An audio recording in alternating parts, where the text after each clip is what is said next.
बाऊजी के लिए खाने की थाली लगाना आसान काम नहीं था। उनकी थाली लगाने का मतलब था थाली को विभिन्न पकवानों से इस तरह सजाना मानो ये खाने के लिए नहीं बल्कि किसी प्रदर्शनी में दिखाने के लिए रखी जानी हो। सब्जी, रोटी, दाल सब चीज व्यवस्थित तरीके से रखी जाती। घर में एक ही किनारे वाली थाली थी और वो थाली बाऊजी की थी। खाने की हर सामग्री की अपनी एक जगह थी बाऊजी की थाली में। मजाल है कोई चीज इधर से उधर रख दी जाए। दो रोटी, उसके एक तरफ दाल, फिर कोई भी सब्जी, थोड़े से चावल और उसके साथ कोई भी मीठी चीज। मीठे के बिना बाऊजी का खाना पूरा नहीं होता था। पहले घर में कुछ ना कुछ मीठा बना ही रहता था और यदि न हो तो शक्कर, घी, बूरा, मलाई कुछ भी हो, लेकिन मीठा बाऊजी की थाली की सबसे अहम चीज थी। और दूसरी अहम चीज थी पापड़। पापड़ का स्थान रोटी के ठीक बगल में होता था जो कि लंबे समय तक नहीं बदला। बस घर के बने पापड़ की जगह बाजार के पापड़ ने ले ली थी। अचार का बाऊजी को शौक नहीं था। हाँ, कभी कभार धनिया पुदीने की चटनी जरूर ले लिया करते थे। दही बाबूजी को पसंद नहीं थी, लेकिन रायता तो उनकी जान थी, फिर चाहे वह बूंदी का हो या घिया का, और रायता थाली में पापड़ के ठीक साथ विराजमान रहता था। मणि को तो शुरू शुरू में बहुत दिक्कतें आई। काफी समय तक तो नई बहू को यह जिम्मेदारी दी ही नहीं गई, लेकिन फिर जब जब सासू माँ बीमार रहती थी या घर पर नहीं होती थी तो बाऊजी को खाना खिलाने की जिम्मेदारी मणि पर आ जाती। खाना बनाने में तो मणि ने महारत हासिल कर रखी थी, लेकिन बाऊजी के लिए खाने की थाली लगाने में उसके पसीने छूटने लगते। कभी कुछ भूल जाती तो कभी कुछ, और कभी कभी तो हड़बड़ाहट में कुछ न कुछ गिरा ही देती।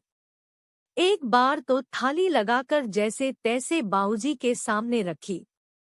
बाऊजी कुछ सेकंड थाली को देखते रहे, फिर समझ गए कि आज उनकी धर्मपत्नी घर पर नहीं है। फिर चुपचाप खाना खाकर चले गए।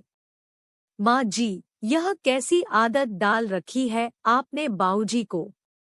इतना समय खाना बनाने में नहीं लगता है जितना समय उनकी थाली लगाने में लगता है। उस दिन झल्ला सी गई थी मणि। मैं क्यों आदत डालूंगी, मैं तो खुद इतने साल से इनकी इस आदत को झेल रही हूँ, सासू माँ ने मुस्कुराकर जवाब दिया। तो बाऊजी हमेशा से ऐसे थे? हाँ, बचपन से ही। 7 भाई बहनों में सबसे छोटे थे। माँ के लाडले थे।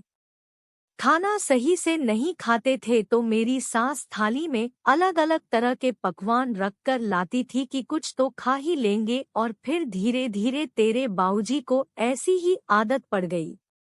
उसके बाद मैं आई।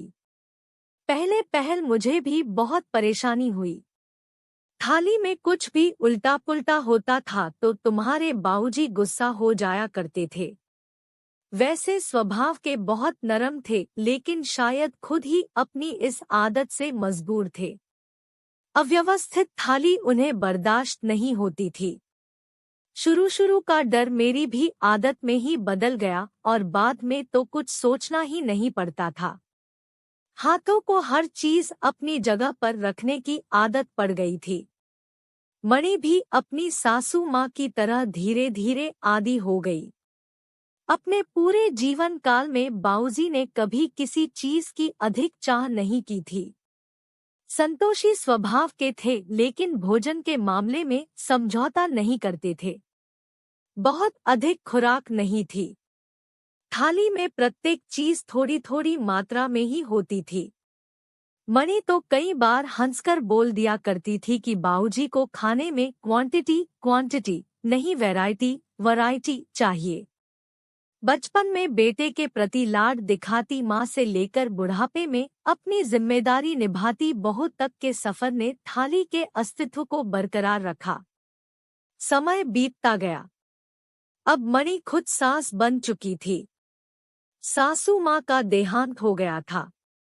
बाऊजी भी काफी बूढ़े हो चले थे।